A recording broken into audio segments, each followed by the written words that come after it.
Hello बच्चों, मैं अमतेश श्रीवास्तव स्वागत करता हूं आप सभी का हमारे यूट्यूब चैनल टेस्ट इन एक्सीलेंस पर 12वीं गणित का 5वां अध्याय जिसकी प्रश्नावली 5.2। आज इस प्रश्नावली की शुरुआत है। तो प्रश्नावली 5.2 का पहला सवाल है साइन x स्क्वायर प्लस 5 और इस फलन का करना है अवकलन। प्रश्न यह है कि आप 1 से 8 तक x के सापेक्ष निम्नलिखित फलनों का अवकलन ज्ञात कीजिए ना। अवकलन को आप जो डायरेक्ट 11वीं पढ़े हो, मैं इसके हिसाब से सूत्र बता देता हूं। जैसे आपने d upon d x sine x बराबर क्या पढ़ा था, cos x. d upon d x cos x बराबर क्या होता है, minus sine x. d upon d x tan x बराबर होता है sec square d upon d x tan cot x का हो जाता है माइनस कोसेक स्क्वायर एक्स।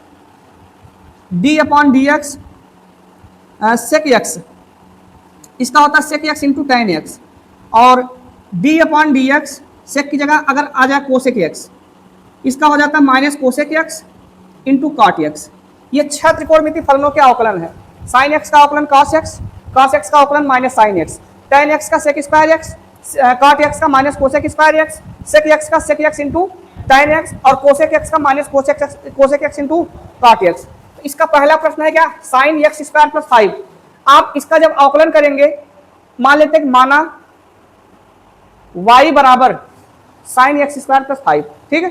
पहली लाइन लिखेंगे x के सापेक्ष अवकलन करने पर, x के सापेक्ष अवकलन करने पर जब करेंगे तो ये क्या बनेगा, dy अपॉन dx बराबर साइन का अवकलन क्या हो जाएगा, cos x स्क्वायर। पहले हम अवकलन का चिन्ह लगा ही दें, d upon dx sine x square plus 5, ये हमने लिखा। अब आप जब करेंगे तो पहले फलन का करेंगे, उसके बाद उसके जो अवयव जुड़े हुए हैं उसका एक एक करके करते जाएंगे। जैसे यहाँ पर साइन का अवकलन क्या हुआ, कॉस एक्स स्क्वायर प्लस 5। अब इंटू किसका कर रहा है, एक्स स्क्वायर प्लस 5 का कर रहा है, D upon d x x square plus बराबर, ये तो ऐसे रहेगा कॉस एक्स स्क्वायर प्लस 5। इसका कितना बनेगा, x की पावर n का अवकलन क्या बताया गया, d upon d x x की पावर n बराबर होता है n x की पावर n माइनस घात एक घटा देते हैं और उस घात का गुणा कर देते हैं। तो यहाँ पर बनेगा कितना, और किसी भी संख्यात्मक मान का अवकलन हमेशा 0 होगा, ठीक है। तो इसका मतलब 2x प्लस 0। अब तिबारा करेंगे d upon d x x का करेंगे, x का अवकलन होता है 1, इसीलिए करते ही नहीं, ठीक है। यही इसका आंसर। अब इसको मिलाकर पूरा लिख दो, क्या बनेगा, 2x cos x square plus, ये इसका पहला प्रश्न कंप्लीट हुआ अवकलन के रूप में। इसका दूसरा प्रश्न है कॉस साइन एक्स। इसको मान लो माना y बराबर कॉस साइन एक्स, ठीक है। दोनों पक्षों का x के सापेक्ष अवकलन करने पर, x के सापेक्ष अवकलन करने पर करिए, ये हो जाएगा dy अपॉन डी एक्स बराबर d upon d x cos sine x. बात समझ में आई।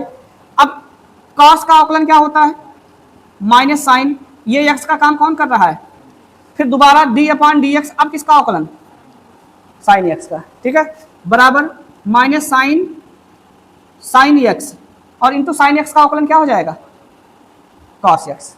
फिर तिबारा किसका करते हैं, d upon d x x का करते हैं। यक्स का अवकलन 1 होता है, इसीलिए इसको करते ही नहीं। यही आप मिलाकर लिख दो, या फिर ऐसे ही इसका क्या छोड़ दो आंसर, ठीक है। ये 2 सवाल कंप्लीट हुआ।